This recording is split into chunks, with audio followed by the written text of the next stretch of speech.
Some will, some won't. So what? This is Marquise Martin Hayes. It is time for the Monday moment. The phrase some will, some won't. So what? I learned 20 years ago. I learned it from my pop. There was some audio, some personal development stuff.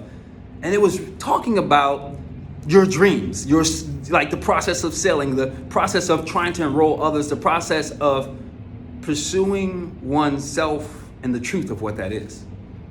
Some people will be on board. Some people won't.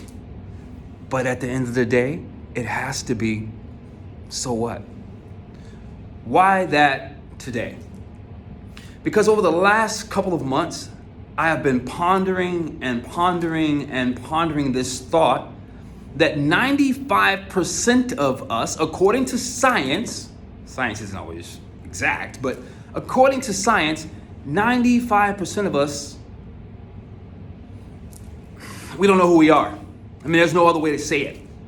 Like, we're not in tune, or as Esther Hicks likes to say, we're not tuned in, tapped in, turned on to our spirit and who we are.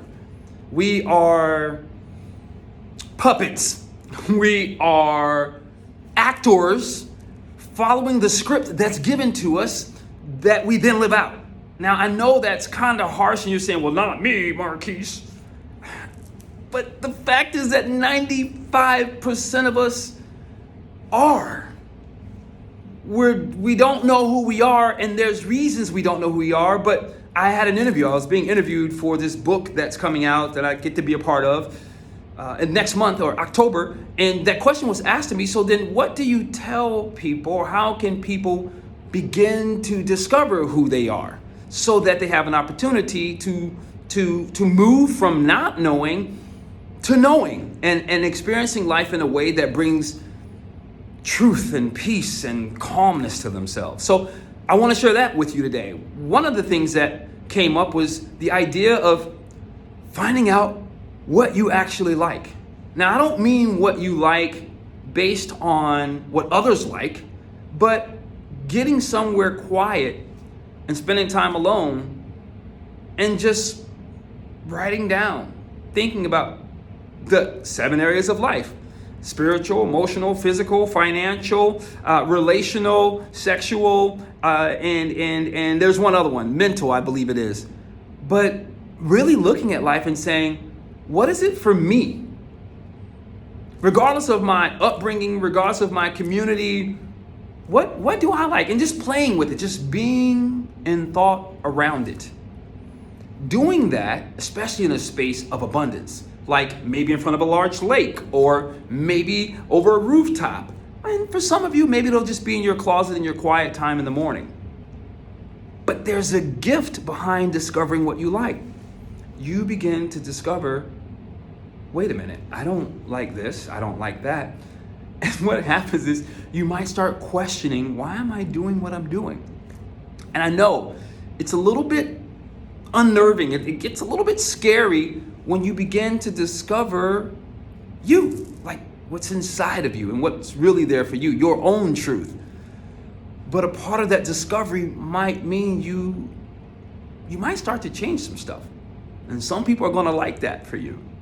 Some people won't like that for you. But as you begin to go inward, you're going to have to say, so what? And I don't mean like push against. I mean awaken and really begin to tap into this in here. My father used to always ask this question. It was a business like network marketing, and I learned, how to think and play with my mind and stretch myself and all that stuff. But the other question that was really poignant that I believe can help us begin to find out who we are and what we want is this. If time and money were not an option, meaning you had as much money as you needed, as much time as you needed, and let me throw in one other one. You went on vacation. You had all the vacation you needed, and it was done. You were vacationed out. What would you be doing on a day-to-day basis? How would you spend your time? Where would you contribute? What would you go learn? What would you spend time around cultivating, learning, doing, contributing? What would that be? I know, it's a little weird question, I know it's a little bit out of the box, and I know that a lot of us have constraints that make that question difficult to begin to even pursue. But here's the deal. If you don't begin to ask yourself those questions, then you'll forever be a puppet. You'll forever be an actor. You'll forever be disconnected from you.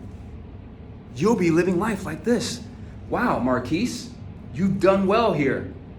You accomplished that goal. Not bad.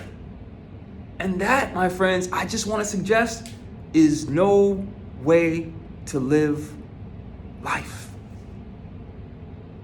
Look around.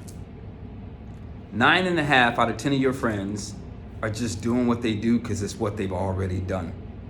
To achieve this given script of what success is. And it's going to look different for all of us. That's why we can't worry about what someone else thinks about what it is we want. But I want to encourage you, if you would take the time to get quiet, to get alone, and to look within, you might get scared because it's going to be something particularly or potentially unfamiliar with you. Unfamiliar because it's just not something we've done. It's just not something, we're not accustomed to it. It's weird, it's different. But if somehow you can begin to find out who you are, and don't give yourself scapegoats like I'm this or I'm that from titling or my faith. Nah, that's not who you are. That's another script given to you.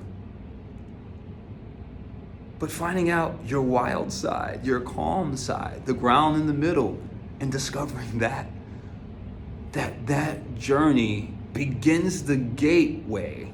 Like unlocking the gate, right? Like how do I get started? Well, you gotta open the gate. That begins the gateway to finding peace.